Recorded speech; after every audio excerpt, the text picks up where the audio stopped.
أعوذ بالله من الشيطان الرجيم بسم الله الرحمن الرحيم الصلاة والسلام والتحية والإكرام النبي المكي المدني الفتحي الطاهر العبد المؤيد والرسول المسدد المصطفى الأمجد محمود الأحمد أبي القاسم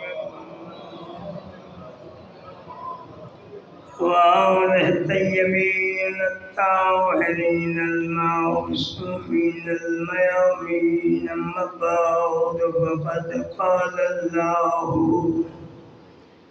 تبارك وتعالى في كلامه المجيد وفرقانه الحميد وقوله الحق وهو أصدق الصادقين بسم الله الرحمن الرحيم قد جاءكم من الله نور وكتاب مبين صلوات خالق کائنات سے دعا ہے پروردگار بانیان مجالس کو جزائے خیر عطا فرمائے آپ سب کو اللہ اپنی حفظ و امان میں رکھے عشرہ محرم اللہ خیر و عافیت سے گزرے یا اللہ تمام مومنین مومنات بچے جو بیمار ہیں صدقہ بیمار کربلا اللہ انہیں شفا عطا فرمائے جو ہمارے عزیز و قربا اس جہان فانی سے گزر گئے اللہ ان کے درجات بلند فرمائے انہیں جوار معصومیت مسلام عطا فرمائے ہمارے زمانے کے امام کی ظہور میں اللہ تراشید فرمائے پروردگار مراکز دینیہ کو قائم و دائم فرمائے ملک پاکستان کو اللہ امن اور سلامتی کا گہوارہ بنائے اللہم صلی علی محمد وآل محمد وعجل فرج آل محمد صلوات پڑھیں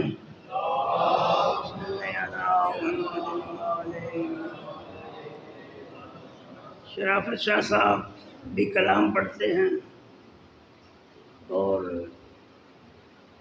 تقی حیدر بھی اکثر سناتے ہیں آج میں بھی ایک کلام لے کے آیا یہ موقع کی مناسبت سے ہے محرم کے ایام کے لیے یہ شاعر بہت نفیس اور اچھے شاعر ہیں افتخار عارف وہ فرماتے کیا ہیں وہ کہتے ہیں دلیل بیعت فاسق روا رکھی گئی تھی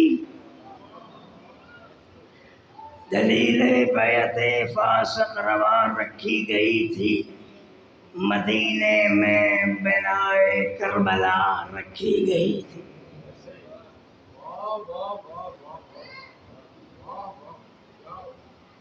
حسین آغوش پیغمبر میں جب لائے گئے تھے حسین آغوش پیغمبر میں جب لائے گئے تھے وہیں بنیاد تہذیب ازار رکھی گئی تھی حضور سرور کونین جب محضر ہوا پیش حضور سرور کونین جب محضر ہوا پیش زمین کربلا سب سے جدا رکھی گئی منا کا خواب پورا ہو رہا تھا کربلا میں منا کا خواب پورا ہو رہا تھا کربلا میں یہ قربانی اسی دن پہ اٹھا رکھی گئی تھی زمین سے آسمان تک نور تھا، بس نور ہی نور۔ زمین سے آسمان تک نور تھا، بس نور ہی نور۔ چراغوں کے مقابل جب ہوا رکھی گئی،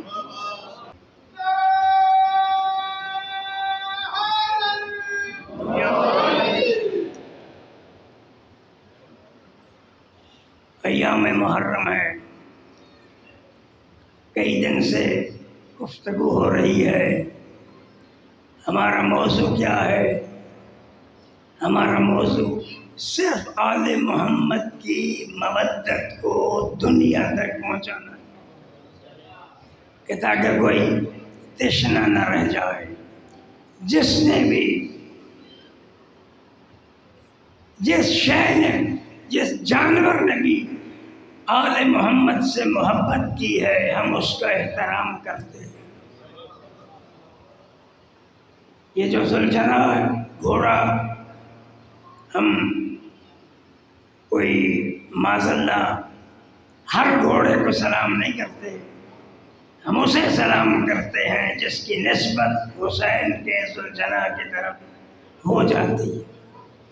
جس نے بھی تب قرآن پڑھ کے دیکھیے، یہ تو ایک بہترین جانور ہے جس کی قسمیں خدا کھا رہا ہے۔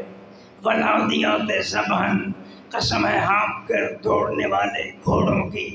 تو علماء نے لکھا کہ در حقیقت یہ صرف گھوڑوں کی قسم نہیں ہے، بلکہ اس کے اوپر بیٹھنے والے سوار کی قسم۔ سوار کون ہے گھوڑے کا؟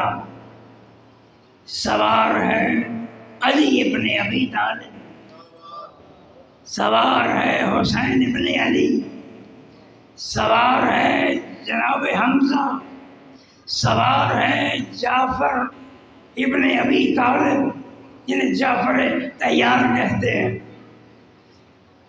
اگر قرآن کا مطالعہ کیا جائے، کل میں نے جہاں سے بات چھوڑی تھی وہیں سے شروع کر رہا ہوں کہ اللہ نے فرشتوں کو عقل عطا کر دی اور جانوروں میں خواہش رکھ دی، انسان کو دونوں چیزوں کا مرکب بنایا۔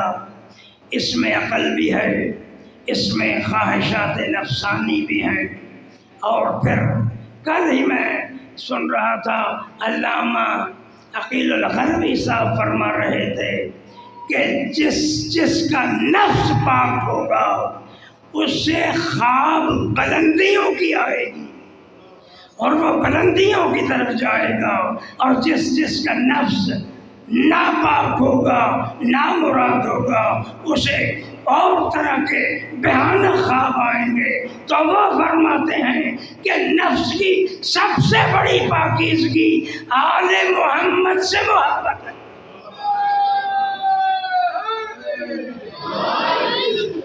آل محمد سے محبت ہے۔ تو یہ جانوروں کو آپ نے دیکھا، ہاں جانور اپنے مالک کو پہچانتے ہیں، ہم اپنے مالک کو نہیں پہچانتے، ہمیں اتنی معرفت نہیں ہے۔ آپ نے دیکھا کہ جانور، بکریاں یا بھیڑیں جو لے کے جاتا ہے چرواہا، سارا دن باہر رہتی ہیں، شام کو جب وہ لے کے آتا ہے مختلف لوگوں کے اس میں جانور ہوتے ہیں، وہ سب اپنے اپنے گھروں کو جاتے ہیں۔ تو علماء نے لکھا کہ اب دیکھو مالک کی پہچان کتنی ہے اس جانور کو کہ راستے میں بنگلے بھی آتے ہیں، بڑی بڑی کوٹھیاں آتی ہیں، بڑی بڑی عمارتیں آتی ہیں، مگر وہ جانور جب بھی پہنچتا ہے تو اپنے مالک کے ٹوٹے پھوٹے مکان پہ پہنچتا ہے۔ وہ ادھر ادھر نہیں دیکھتا، وہ مالک کو دیکھتا ہے، وہ مالک کی پہچان کرتا ہے۔ کتا سب سے نجس ترین انسان ہے، لیکن قرآن نے کتے کا بھی ذکر کیا، اس لیے کہ اس نے مالکوں سے وفا کی۔ اصحاب کہف کا کتا ہے، وہ 5-6 جوان جنہیں قرآن نے جوان کہا، وہ نکلے، انہوں نے کہا یہ دقیانوس بادشاہ نہیں ہے، یہ اللہ نہیں ہے، یہ اپنے آپ کو جھکاتا ہے، یہ ہمیں بتوں کو سجدہ کراتا ہے، ہمارا خالق اور ہے جس نے ہمیں خلق کیا، آؤ ہم اس سے تلاش کریں۔ اور انہوں نے گروپ بنایا، وہ اکٹھے ہو کے چلے۔ جب چلے تو ایک چرواہا بھی ان کا ساتھی تھا، اس نے کہا کہاں جا رہے ہو؟ ہم تو اللہ کو تلاش کرنے جا رہے ہیں۔ اس نے کہا مجھے بھی ساتھ لے جاؤ۔ اس نے کہا یہ بکریاں، اس نے کہا یہ تو مالک کی ہیں۔ وہ مالک کے ڈیرے پہ انہیں چھوڑ کے جب آ رہا تھا تو کتا چونکہ اس سے مانوس تھا، اس کے پیچھے آیا۔ اس نے بہت چاہا کہ کتا واپس ہو جائے، کتا واپس نہیں ہوا۔ آخر انہوں نے کہا اسے آنے دو، وہ آ گیا، بات ختم کروں۔ غار میں چلے گئے، کتا باہر بیٹھ گیا۔ اب کس نے بتایا کہ کتا کیسے بیٹھا ہے؟ یہ بتایا قرآن نے۔ قلبہم باسط ذرائع بالوسیل، کتا پاؤں پھیلائے ہوئے چوکٹ پہ بیٹھا ہے۔ اس نے اپنی خصلتوں کو چھوڑ دیا، اس نے بھونکنا چھوڑ دیا کہ کہیں میرے مالک گرفتار نہ ہو جائیں۔ وہ بولا نہیں، اللہ نے بھی اسے انعام دیا۔ وہ کتا بھی جنت میں جائے گا۔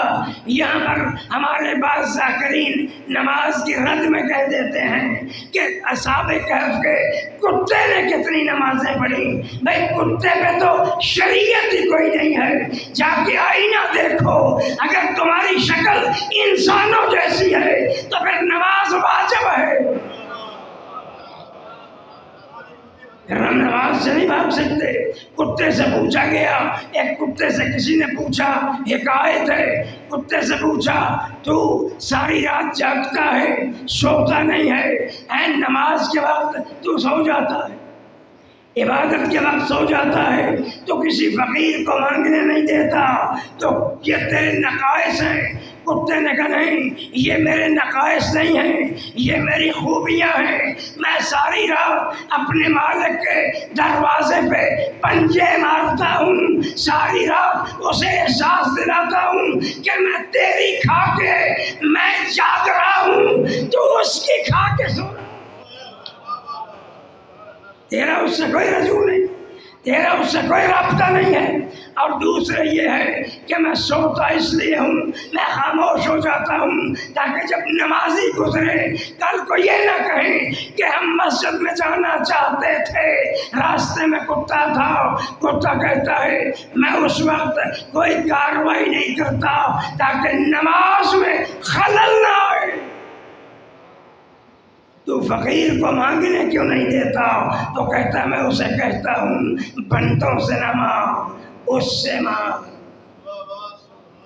اس سے مانگ، بندوں سے نہ مانگ۔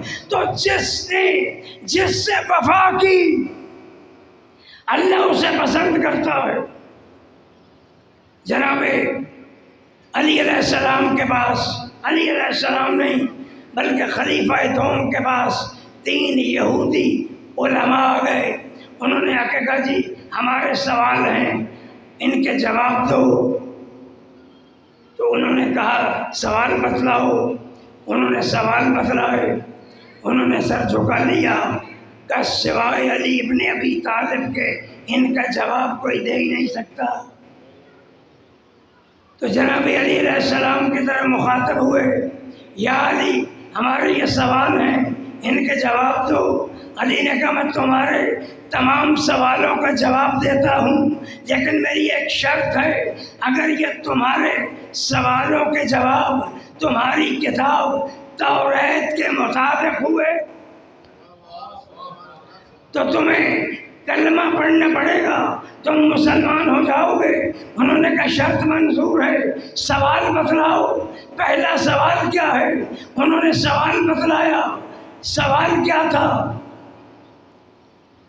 کہ آسمان وہ چابی جسے کہتے ہیں، آسمان کا تالا، آسمان کا تالا کیا ہے؟ مولا نے فرمایا مشرک عورت اور مرد جتنی بھی عبادت کر لیں آسمان تک نہیں پہنچتی. خاموش ہو گئے. اجی آسمان کی کنجی کون سی ہے؟ جناب علی فرماتے ہیں لا الہ الا اللہ محمد رسول اللہ آسمان کی کنجی ہے. انہوں نے کہا اب یہ بتائیں کہ وہ کون سی قبر ہے جو صاحب قبر کو لے کے پھرتی رہی؟ مولا نے کہا وہ حضرت یونس جنہیں مچھلی لے کے 7 دریاؤں تک پھرتی رہی. اور قرآن کہتا ہے جو امام زمانہ کی عمر پہ اعتراض کرتے ہیں کہ اتنی لمبی عمر کیسے ہو سکتی ہے، قرآن کہتا ہے اگر یونس ہماری بارگاہ میں توبہ نہ کرتا تو ہم قیامت کے دن مچھلی کے پیٹ سے محشور کرتے. یہ اس کی قدرت ہے. اس نے کہا وہ 5 مخلوق کی 5 چیزیں کون سی ہیں کہ جو ماں کے رحم سے نہیں، جو ماں کے شکم سے نہیں. مولا علی علیہ السلام فرماتے ہیں کہ وہ 5 چیزیں ایک حضرت آدم ہے، ایک حضرت حوا ہے، ایک دمبا ہے جناب اسماعیل کے لیے جو آیا تھا، ایک حضرت موسیٰ کا عصا ہے جو اژدہا بنا تھا، ایک ناقہ صالح ہے حضرت صالح کی اونٹنی. یہ ہیں جو ماں کے شکم میں نہیں آئے. اس نے کہا وہ کون سا ہدایت دینے والا ہے جو نہ انسان ہے نہ جن ہے؟ کون ہے وہ جس نے اپنی قوم کو ہدایت دی عذاب سے بچانے کے لیے؟ تو مولا علی فرماتے ہیں وہ چونٹی جو حضرت سلیمان کے دور میں جب لشکر حضرت سلیمان آ رہا تھا تو چونٹی نے کہا ادخلوا مساکنکم، اپنے اپنے بلوں میں گھس جاؤ، کہیں ایسا نہ ہو کہ سلیمان اور اس کا لشکر تمہیں کچل دے، تمہیں پامال کر دیں. دنیا کہتی نبی ہم جیسا محمد مصطفیٰ کے لیے تو کوئی کہہ نہیں سکتا امتی نبی، حضور کے امتی نبی بھی ہم جیسے نہیں ہیں، اس لیے کہ چونٹی کی آواز حضرت سلیمان پیغمبر نے سنی. حضرت سلیمان کے لیے، حضرت داؤد کے لیے خالق فرماتا ہے منطق الطیر، ہم نے انہیں جانوروں کی بولیوں کا علم دیا تھا، وہ جانوروں کی بولیاں جانتے تھے، سیکھ لیتے تھے. تمام انبیاء کو جو کمالات علیحدہ علیحدہ اللہ نے دیے وہ سارے کمالات محمد مصطفیٰ اور ان کی آل کو عطا کیے.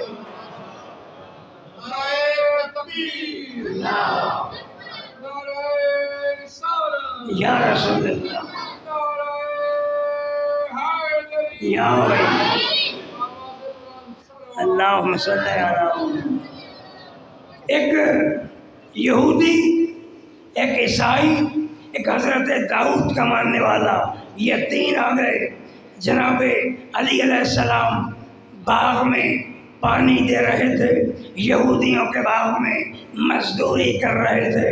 وہ آ گئے، انہوں نے کہا جی ہمارے نبی تو صاحب معجزہ تھے، حضرت داؤد لوہے کو موم کر دیتے تھے، آپ جانشین رسول ہیں. کہ میں جانشین رسول ہوں. کہ آپ کے پاس ایسا معجزہ ہے. علی علیہ السلام نے اس بیلچے کو لیا، لوہے کا جو اکیلا بیلچہ ہوتا ہے اسے لیا، اسے ایسے کھولنا شروع کیا، نرم ہوتا گیا، تار بنتی گئی. یہ وہ حضرت داؤد کے قوم کا بندہ کہتا ہے میں جی ایمان لے آیا. یہودی کہتا ہے ہمارا نبی موسیٰ جب عصا پھینکتا تھا تو اژدہا بن جاتا تھا. مولا نے اسی بیلچے کے دستے کو پھینکا تو عصا بن گیا۔ حضرت عیسیٰ والا عیسائی کہتا ہے ہمارا نبی مردوں کو زندہ کرتا تھا۔ علی فرماتے آؤ قبرستان میں جس مردے کو کہو میں زندہ کر دیتا ہوں۔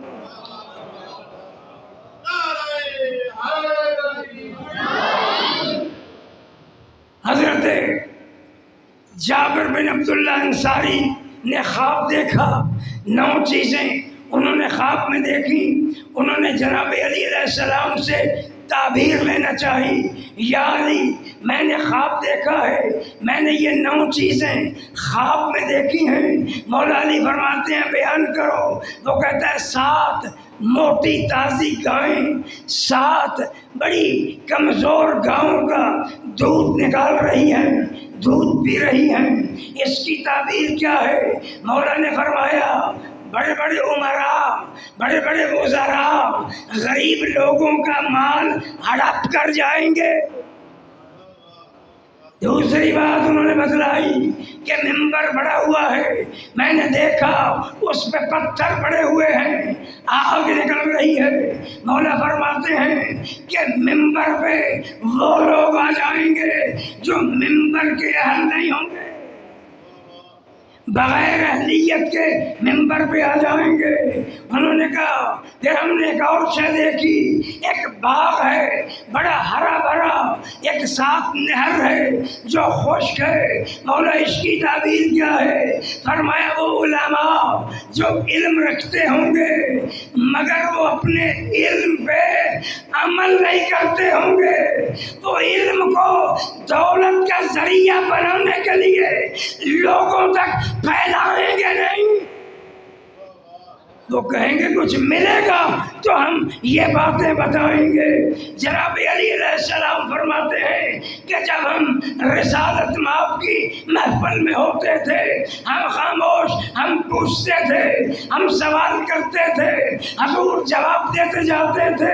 جب ہم خاموش ہو جاتے تھے تو حضور خود بیان کرتے تھے، علم کی باتیں ہمیں بتلاتے تھے۔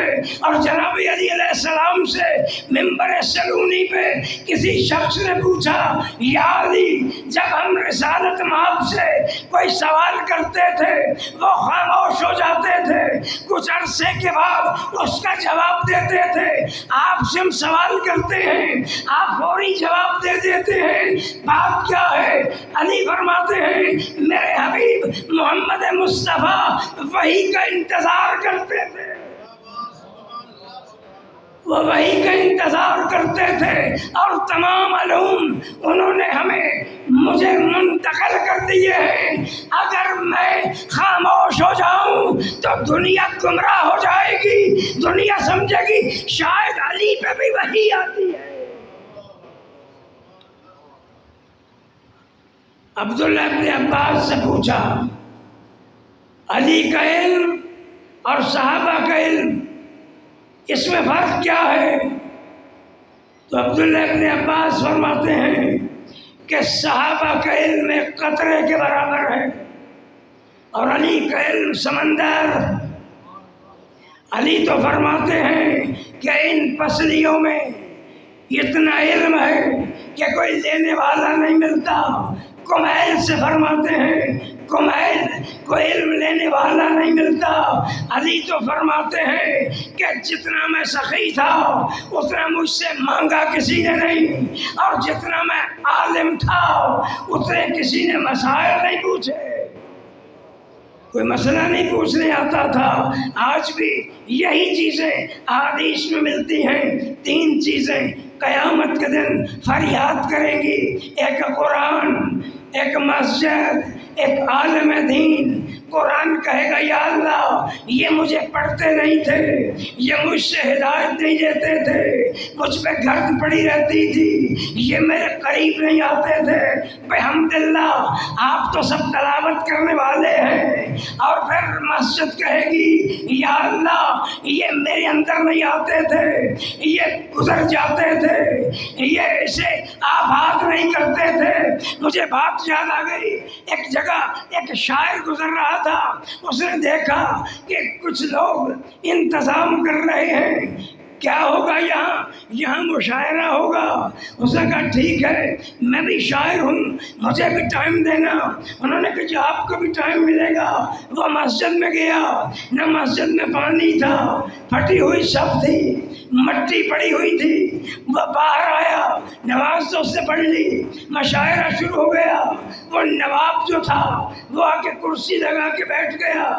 ترا مصرع کیا تھا؟ دولت میں کا نشہ ہے کیا خدا یاد نہیں؟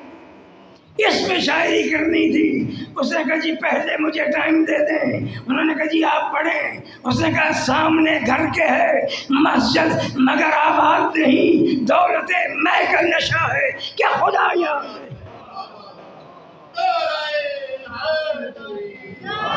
نواب کہتا ہے مشاعرہ ختم، مسجد کو آباد کرنا ہے، مسجد کی آبادی۔ امام فرماتے ہیں، امام حسن علیہ السلام جب مسجد میں آتے تھے تو چوکھٹ کو چومتے تھے۔ مولا فرماتے تھے پروردگار اگر کوئی کسی بندے کے گھر چلا جائے، کوئی جرم بھی کیا ہو تو چل کے چلا جائے تو تیرا بندہ معاف کر دیتا ہے۔ میں تو تیرے گھر میں آ گیا، میں تو تیرے گھر میں آ گیا ہوں، مجھے معاف کر دے۔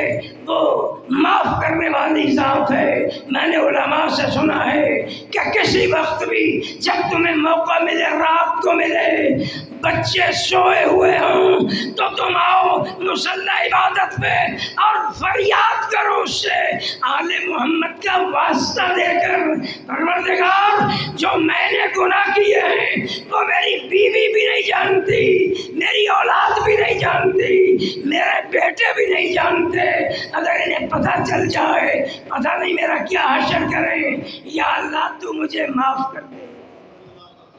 معافی مل جاتی ہے۔ رات کا وقت تھا، روایت میں ملتا ہے رات کے پردے پڑے ہوئے تھے۔ راوی کہتا میں نے سنا کہ رونے کی صدا آ رہی تھی، میں حیران تھا۔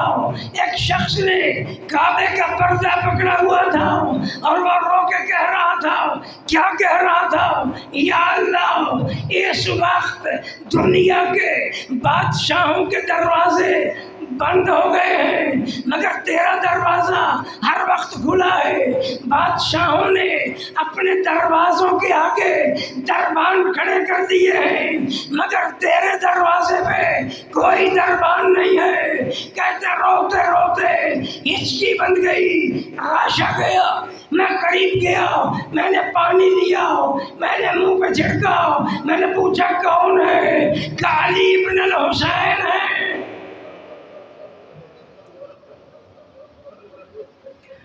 آنکھیں کھول کے کہا کون ہے جو میرے اور خالق کے درمیان حائل ہو رہا ہے؟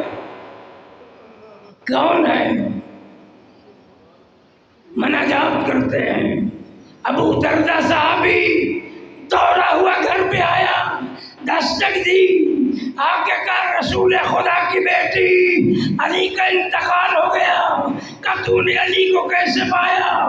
کہ علی مصلی عبادت میں تھے، پہلے رو رہے تھے، پھر ریش مبارک آنسوں سے تر ہو گئی، پھر ہچکی بن گئی، پھر میں نے دیکھا تو جسم ٹھنڈا تھا، نبضیں نہیں چل رہی تھی، پھر میں ادھر آیا ہوں۔ بی بی نے کہا تو نے علی کو حالت عبادت میں آج دیکھا ہے؟ میں تو روز دیکھتی ہوں۔ جب شادی ہوئی نا جناب علی علیہ السلام کی جناب فاطمہ سلام اللہ علیہ کے ساتھ، شادی ہم بھی کرتے ہیں، ہماری مائیں اور بہنیں سنیں، حضور نے اپنی بیٹی کو ساتھ لگایا، فاطمہ سلام اللہ علیہ رو رہی تھی، فرماتے ہیں فاطمہ اگر پوری کائنات میں کوئی میرے بعد علی سے افضل ہوتا تو میں تیری شادی اس سے کرتا، لیکن سن اگر تو سمجھتی ہے کہ جہیز کم ہے تو میں سلسبیل بھی دیتا ہوں، میں کوثر بھی ادا کرتا ہوں، میں دنیا کا پانی، دنیا کا نمک تیرے مہر میں رکھتا ہوں، بیٹی میری وصیت سن لے، تو جا رہی ہے لیکن علی سے ساری زندگی کوئی ایسی فرمائش نہ کرنا جسے علی پورا نہ کر سکے، خجالت محسوس کرے۔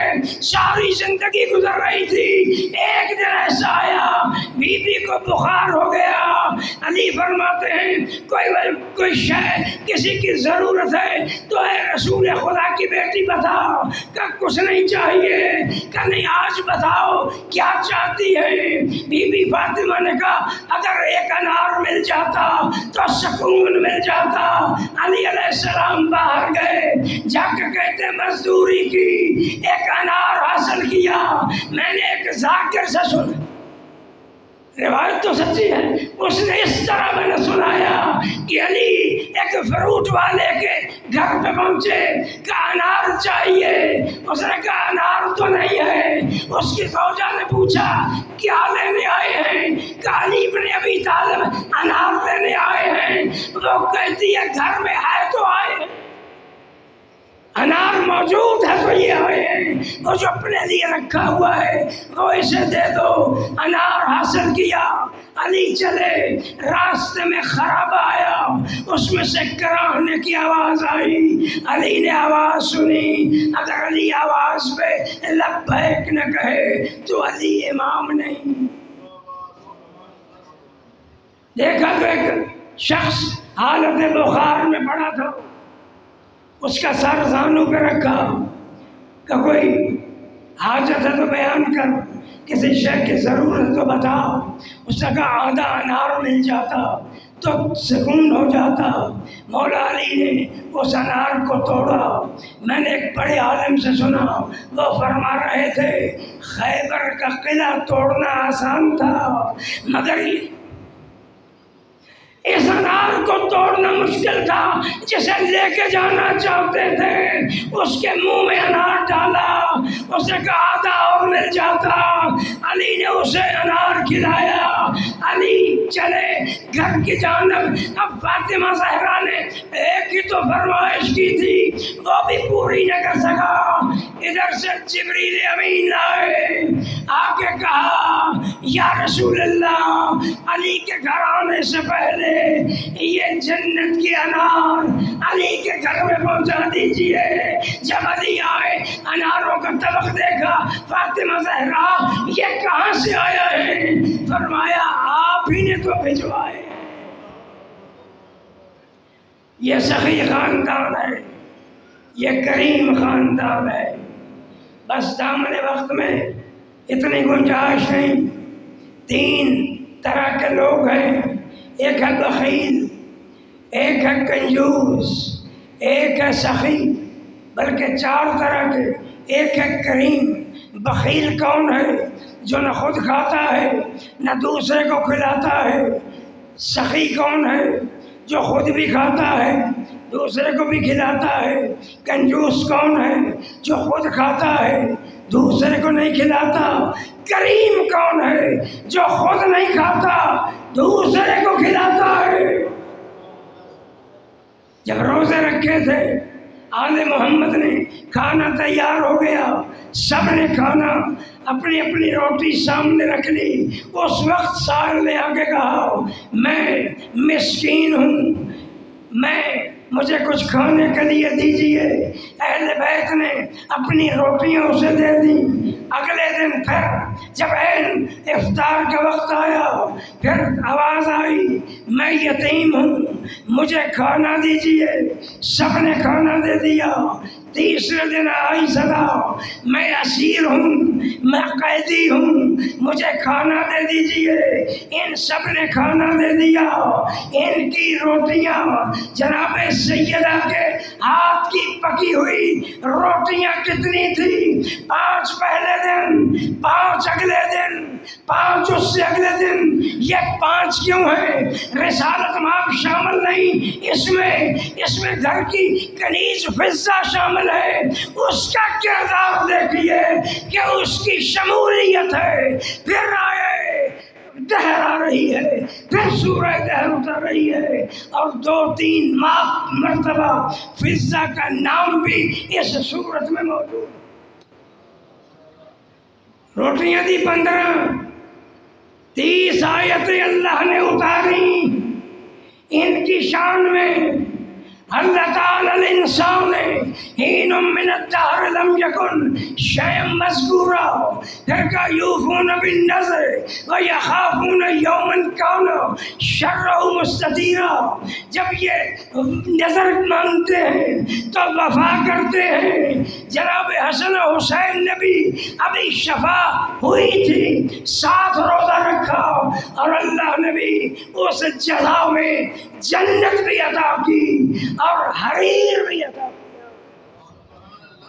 اے آل محمد، اب جسے چاہو تم جنت عطا کر سکتے ہو، یہ جنت کے وارث ہے۔ ورثہ جنت من نہیں، قرآن کہتا ہے۔ حضرت ابراہیم دعا مانگتے ہیں، حضرت موسیٰ دعا مانگتے ہیں، پروردگار مجھے جنت کے وارثوں میں سے قرار دے۔ وارث نہیں کہتے، وارثوں میں سے جانتے ہیں وارث کوئی اور ہیں جو دنیا کو عطا کرتے ہیں۔ ان کے دروازے پہ مانگنے والے رہتے ہیں۔ لوگوں نے دیکھا، حکومتوں نے دیکھا، اسی علی و فاطمہ کے دروازے پہ سائل آتا ہے، جو مانگتا ہے انہی سے مانگتا ہے، اسی لیے فدق دیا تاکہ ان کے پاس نہ کوئی آئے، ہمارے پاس آئے۔ مگر آج تک نہیں، قیامت تک اگر لوگ مانگیں گے تو انہی کے نام سے مانگیں گے، انہی کے نام سے مانگیں گے۔ یہ دنیا کو عطا کرتے رہے، مگر دنیا نے، انہوں نے جب پانی مانگا تو پانی نہیں دیا۔ کہتے ہیں کہ کھانا مانگنا معیوب لگتا ہے۔ کسی نے کربلا کے میدان میں یہ نہیں کہا کہ میں بھوکا ہوں، صرف لتش کی صدا آئی۔ بی بی سکینہ نے بھی، ابھی آپ نے سنا نا، بی بی سکینہ نے بھی یہی کہا تھا، بابا پانی نہیں مل سکتا، چچا سے کہو پانی لا دیں۔ 44 بچے جام اٹھائے جو مجھ سے پانی مانگتے ہیں۔ شب عاشورا گئی، حسین اپنے خیام میں آئے۔ جب اپنی بہن کے خیمے میں آئے تو بہن اونا محمد کو لیے بیٹھی ہے، شمع جل رہی ہے۔ جناب زینب فرماتی ہیں، اے میرے بیٹو، میں تو تمہیں لے کے نہیں آئی تھی، تو تمہارا باپ چھوڑ کے گیا۔ مکہ سے جب حسین چلے تو ایک منزل پر آواز آئی، حسین نے کہا عباس کس نے پکارا ہے؟ پتہ چلا عبداللہ بن جعفر آئے ہیں۔ حسین استقبال کے لیے آگے بڑھے، کہ عبداللہ میں تو ملاقات کر کے آیا تھا، میں تو مل کے آیا تھا، کہ نہیں میں تو علی کی بیٹی سے ملنے آیا ہوں۔ کہاں ہے ان بچوں کی ماں؟ محمل میں سوار تھی، قریب آئے، قریب آ کے کہا سنو، اگر وہاں کوئی قربانی دینی پڑے تو یہ 2 بیٹے لے کے آیا ہوں، ایک میری طرف سے قربان کر دینا، ایک اپنی طرف سے قربان کر دینا۔ اے اونا محمد، کل اپنے ماموں پہ جان دے دینا۔ میں جانتا ہوں، میں جانتی ہوں تمہارا جعفر تیار کے پوتے ہو۔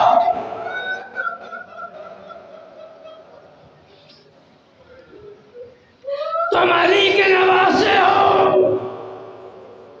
میر انیس فرماتے ہیں، بی بی نے کہا تم کیوں کہو کہ لال خدا کے ولی کے ہیں، فوجِ پکارے خود کے نواسے علی۔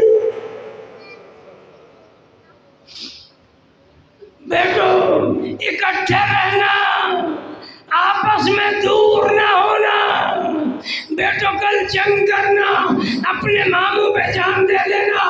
بیٹو میں جانتی ہوں تم بڑے شجاع ہو، تم دریا پہ جاؤ گے، تم دریا پہ قبضہ کرو گے، اور پھر جب دریا پہ قبضہ کرو تو اے محمد پانی نہ پینا، کیونکہ علی اصغر بھی پیاسا ہے، سکینہ بھی پیاسی ہے، میرا بھیا بھی پیاسا ہے۔ صبح ہوئی، شہادتیں شروع ہوئی، قربانیاں شروع ہوئی، حملہ اولا ہوا۔ کہتے ہیں اس حملے میں حسین کے 50 سپاہی زمین پہ گر گئے، اب چند رہ گئے جنہوں نے پھر جنگ کی، سارا دن لڑتے رہے۔ حسین اجازت نہیں دیتے، جب ان محمد خیمے میں آتے تو بی بی زینب فرماتی بیٹو ابھی زندہ ہو، کہ ماموں اجازت نہیں دیتے۔ بی بی فضہ سے کہا جاؤ میرے بھائی کو لے کے آؤ۔ بی بی فضہ گئی، جا کے حسین کو بلایا۔ جناب زینب نے کہا حسین میرے بیٹوں کو اجازت دو۔ حسین نے کہا اجازت ہے۔ چھوٹے چھوٹے عمامے پہنائے، چھوٹی چھوٹی تلواریں دی، ایک بچے کو عباس نے گھوڑے پہ چڑھایا، ایک کو علی اکبر نے سوار کیا۔ داد دینے والے دونوں تھے۔ میں کہوں گا اون محمد آپ کا تو باپ بھی موجود ہے، ماں بھی موجود ہے، آؤ ذرا کوفہ میں آؤ، محمد و ابراہیم کو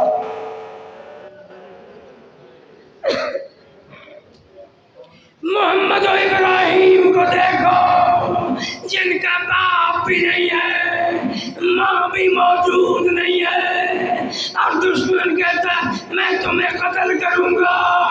انہوں نے نماز کی مہلت مانگی، نماز پڑھ کے بس ایک جملہ کہوں گا، میرا دل چاہتا ہے، میرا دل کہتا ہے نماز کے بعد ہوا کو پیغام دیا، اے ہوا جب مدینے جانا تو ہماری ماں کو ہمارا سلام کہنا، ان سے کہنا اب ہمارا انتظار نہ کرے۔ اون محمد میدان میں گئے، رجز بڑھی، جنگ کی، فوجوں کو دھکیل کے لے گئے، جب دور لے گئے پھر دونوں گھوڑوں پہ سنبھل نہ سکے تو پھر زمین پہ گرے، آواز دی ماموں ہماری مدد کے لیے آئیے، حسین مدد کے لیے آئے۔ ایک لاش عباس نے اٹھایا، ایک حسین نے اٹھایا، کہتے ہیں دونوں کو ایک خیمے میں لٹا دیا، درمیان میں حسین لیٹ گئے۔ اے میری بہن کی کمائی ختم ہو گئی، اسی بہن نے کہا تھا حسین فکر نہ کر، میں پورا تعاون کروں گی، اگر تو بیٹے قربان کرے گا تو میں بھی بیٹے قربان کروں گی، لیکن تجھے تو کوئی بابا کہنے والا ہوگا، مجھے کوئی اماں نہیں کہے گا، نسل ختم کر کے جاؤں گی۔ دونوں بیٹے لٹا دیے، بلاؤ ماں کو۔ بی بی زینب آئی، ایک بیٹے میں رونق جان باقی تھی۔ جناب زینب کی اپنی ماں کی طرف دیکھا، دیکھ کے فرماتے ہیں اماں اب تو خوش ہو، ہم نے جانیں دے دی ہیں۔ جب یہ خبر مدینے میں عبداللہ ابن جعفر کو پہنچی تو عبداللہ ابن جعفر نے کہا میں سرخرو ہو گیا، اگر میں کربلا میں ہوتا میں بھی جان دیتا۔ کہتے جب قافلہ اہل بیت مدینے میں آیا سید الساجدین نے کہا پھوپھی اماں میں شریعت کا وارث ہوں، پھوپھی اماں اپنے گھر چلی جائیے۔ بی بی زینب گھر پہ آئی، وہاں پر فرش پر بچھا ہوا تھا، بی بی بیٹھ گئی۔ جناب عبداللہ بن جعفر کی بینائی کمزور تھی، کہتے ہیں بیٹیوں کوئی سائل آ جائے تو بٹھاتے نہیں ہیں، سخت جلدی دو۔ اے بابا یہ تو ہماری ماں ہے۔ عبداللہ نے کہا حسین کی ارمان ہے۔ بی بی زینب نے کہا آؤ نا محمد یاد آ گئے، اندر گئی، مسندوں کو خالی دیکھا۔